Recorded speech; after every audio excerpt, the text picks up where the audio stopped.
Saudara-saudara yang dikasihi Tuhan Yesus Kristus, selamat pagi. Kita dipertemukan kembali pada hari ini oleh kasih dan kebaikan Tuhan Selasa tanggal 27 April tahun 2021.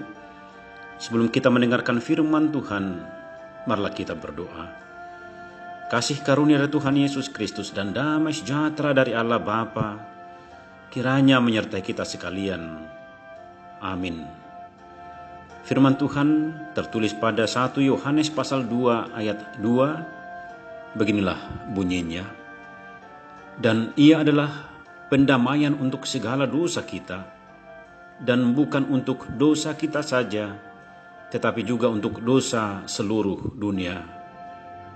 Demikianlah firman Tuhan. Setelah menyelesaikan pertempuran besar, dan masih ada kemungkinan menghadapi pertempuran lagi keesokan harinya, tentara Prancis beristirahat di perkemahan mereka. Tetapi Kaisar Napoleon yang memimpin pertempuran itu merasa dalam dirinya bahwa musuhnya tidak jauh, dan ia tidak dapat tidur. Ia bangun lalu mengadakan inspeksi peninjauan ke seluruh perkemahan tentaranya bersama dengan seorang bawahannya. Beberapa tentara sedang bertugas jaga di dekat sebuah perapian unggun dengan persenjataan lengkap di posnya masing-masing, siap untuk memberikan tanda bahaya. Ketika sang kaisar lewat di salah satu pos penjagaan, ia melihat seorang prajurit jaga sedang tertidur lelap. Ini suatu kelalaian yang dianggap sebagai kejahatan dan sanksinya ialah hukuman mati. Akan tetapi sang kaisar terenyuh hatinya penuh belas kasihan terhadap prajurit ini. Ia menghampiri prajurit itu dan memungut senapannya yang terjatuh, lalu berdiri di tempat jaganya menggantikan sang prajurit itu berjaga sampai pagi. Ketika prajurit itu terbangun dan mendapati sang kaisar ada di sisinya, ia gemetar dan ketakutan sekali. Sebagai seorang prajurit, ketika melihat apa yang diperbuat sang kaisar, apa yang ada dalam hatinya, ia pasti berpikir bahwa saat itu sebenarnya dialah yang harus bertanggung jawab atas kesalahannya dan dihukum mati, dan sang kaisar tidak perlu berkorban. Namun itulah kasih. Sang kaisar rela menanggalkan reputasinya untuk keselamatan orang lain. Saudara-saudara, demikianlah juga halnya yang dilakukan oleh Yesus Tuhan kita. Tetapi apa yang dilakukan Yesus jauh lebih mulia, jauh lebih agung bagi manusia.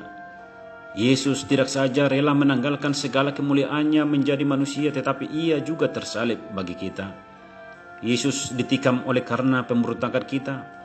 Dia rela tersalib dan memberikan nyawanya sebagai ganti dosa-dosa yang telah kita lakukan.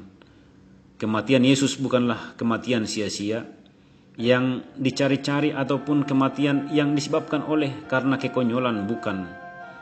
Sebaliknya Yesus mati menunjukkan betapa berharganya dan berartinya hidup manusia di hadapan Allah.